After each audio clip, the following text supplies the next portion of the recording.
शिक्षक बंधुओं, आज हम लोग जो है मकान पर नंबरीकरण कैसे करेंगे इसके बारे में एक प्रैक्टिकल सेशन करते हैं, देखते हैं। तो ये हमारा एचएलबी का एक मॉडल है। हमारे एचएलबी में उत्तर पश्चिम के जो कोने में सबसे पहला घर है वह इस तरीके का है। आप देख पा रहे होंगे कि ये पहला जो भवन है इसका मुख्य ये प्रवेश द्वार है और इस पूरे भवन में एक परिवार निवास कर रहा है। अर्थात इसका मतलब यह हुआ कि यहाँ हम एक भवन, एक जनगणना मकान और एक परिवार इसको मानेंगे। तो इस परिस्थिति में हम लोग जब इस भवन का नामकरण करेंगे तो इसको हम लोग CN फिर डैश दे देंगे। इसके बाद पहला हमारा ये भवन है, इसलिए भवन संख्या हमारा 1 हो जाएगा और इसके अंदर एक ही जनगणना मकान है, इसलिए कोष्टक में हम 1 लिख देंगे। तो ये पहला जो हमारा भवन है हमारे एचएलबी का, इसका नंबरीकरण जो है हम लोग कर लिए। अब हम आगे बढ़ते हैं दूसरे नंबर वाले भवन पे, यानी हमारे एचएलबी का जो दूसरा भवन है वह इस तरीके का है। यानी इस भवन को आप देख पा रहे होंगे कि इसमें 2 जो है प्रवेश द्वार है, एक प्रवेश द्वार यह है और एक प्रवेश द्वार यह है, और इसमें टोटल एक ही परिवार जो है निवास करता है। तो इस हिसाब से यहाँ पर एक भवन माना जाएगा और एक जनगणना मकान और एक परिवार यहाँ माना जाएगा। तो हम इसका जो नंबरिंग करेंगे वह CN डैश, पहले हम 1 नंबर भवन दे चुके हैं इसलिए इसको हम 2 नंबर भवन मानेंगे और इसमें एक ही जनगणना मकान है इसलिए कोष्टक में इसको हम 1 लिख देंगे। अब आ जाइए, हमारा जो अगला एचएलबी का मकान है यह है इस तरीके का है। यानी इसमें आप देख पा रहे होंगे कि 2 प्रवेश द्वार है, 2 प्रवेश द्वार है और इसमें 2 परिवार निवास करता है। अर्थात यहाँ पर हम एक भवन मानेंगे और 2 जनगणना मकान मानेंगे और 2 परिवार इसमें ऑलरेडी निवास करता है। तो इसका जो हम नंबरीकरण करेंगे CN, और ये हमारा तीसरा नंबर का भवन है इसलिए 3, और इसमें 2 सेंसस हाउस है, जनगणना मकान है, इसलिए हम कोष्टक में 2 लिख देंगे।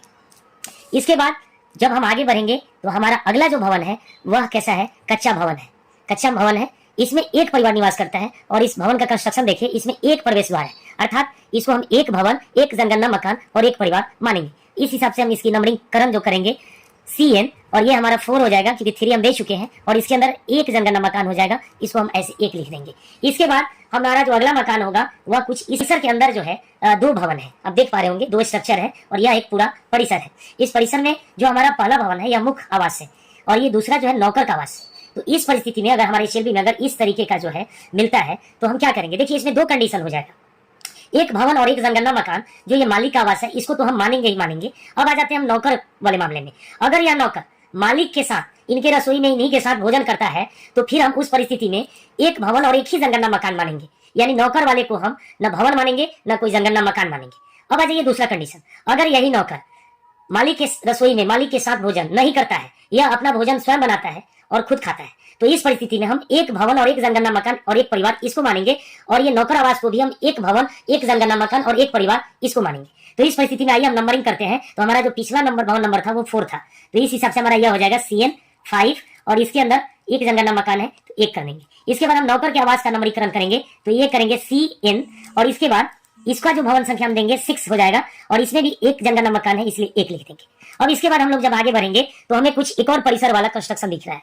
यहाँ देखिए आप लोग, ये मुख्य आवास है, यह दुकान है और यह पशुशाला है और यह किचन है। देखिए आप सभी को पता है कि किचन और रसोई घर को हम न भवन मानेंगे न उसको जनगणना मकान मानेंगे। तो इस परिस्थिति में हमारा किचन जो है वह हट जाता है, अब बच जाता है हमारा यह 3।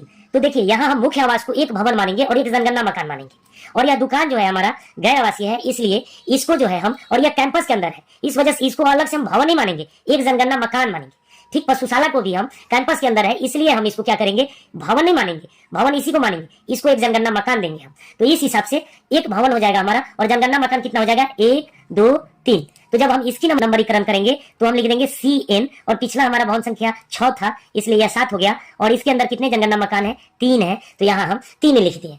अब जो है अब हम कुछ इस तरीके का कंस्ट्रक्शन देख रहे हैं। इसमें आप लोग देखिए, अब जो हमारा नेक्स्ट जनगणना भवन है वह है मंदिर। तो यहाँ हम पिछला हम 7 भवन संख्या दिए थे, तो जब हम मंदिर का नंबरीकरण करेंगे, अच्छा एक चीज यहाँ बहुत सारे लोगों के बीच में अभी भी कंफ्यूजन है कि क्या गैर आवासीय भवन को भी हम नंबरीकरण करेंगे, तो हाँ बिल्कुल करेंगे, उसको भी हम नंबरीकरण करेंगे और जैसे ही हम एक नंबरीकरण उसको कर देंगे उसके अंदर एक सेंसस हाउस ऑटोमेटिक जो है हमारा HLO ऐप जारी करेगा। तो इस हिसाब से हमारा पिछला भवन 7 था, तो यह हमारा मंदिर है, इसको हम मानेंगे 8 नंबर भवन और इसके अंदर एक सेंसस हाउस ऑलरेडी हो जाएगा। तो इसका जो नंबरीकरण होगा CN 8 कोष्टक में 1।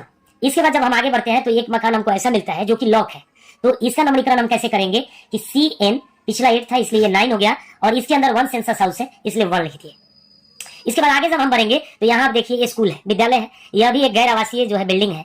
तो यहाँ हम क्या करेंगे, नंबरीकरण जब करेंगे तो इसको एक भवन और एक जनगणना मकान मानेंगे। तो यहाँ हम जो नंबरीकरण करेंगे CN और ये 10 और कोष्टक में 1, यानी 10 नंबर ये भवन हुआ और इसके अंदर एक जनगणना मकान हुआ।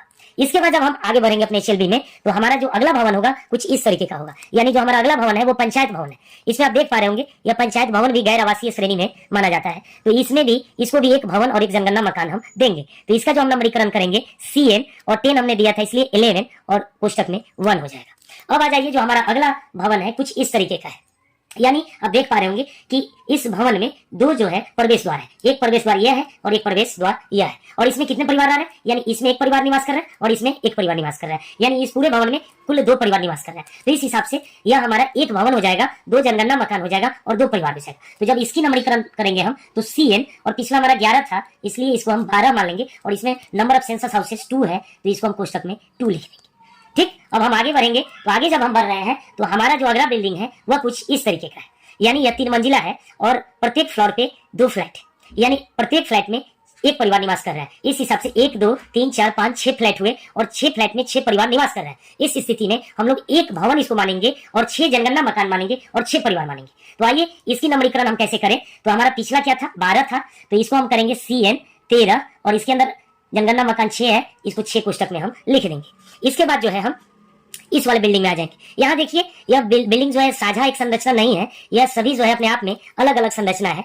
शहरों में ऐसी बिल्डिंग्स जो है हमको देखने के लिए मिल जाते हैं जो एक बिल्डिंग से दूसरे बिल्डिंग के बीच में बिल्कुल गैप नहीं होता है, जबकि वो अलग अलग संरचना होते हैं। तो इस परिस्थिति में हम क्या करेंगे, यह हमारा एक अलग भवन है, यह अलग भवन है, यह भी अलग भवन है, यह भी अलग भवन है और यह भी एक हमारा अलग भवन है। तो इस परिस्थिति में आप देख पा रहे हैं कि यह जो हमारा भवन है इसमें एक परिवार निवास कर रहा है, इसके अंदर जो है एक मुख्य प्रवेश द्वार है।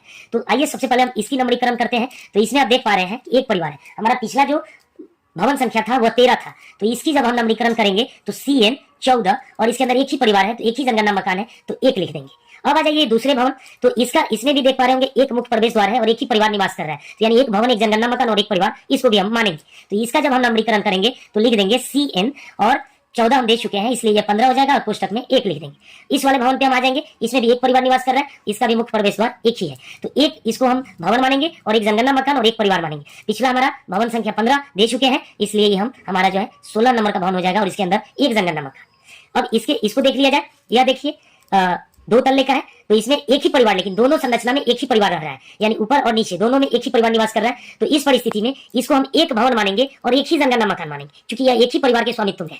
तो एक भवन एक जनगणना मकान और एक परिवार। तो आइए इसकी नंबरीकरण कैसे करें। तो इसकी नंबरीकरण हम जब करेंगे CN 16 हम दे चुके हैं इसलिए ये 17 और ये एक परिवार है यानी एक जनगणना मकान है तो ये कोष्टक में 1 हो जाएगा।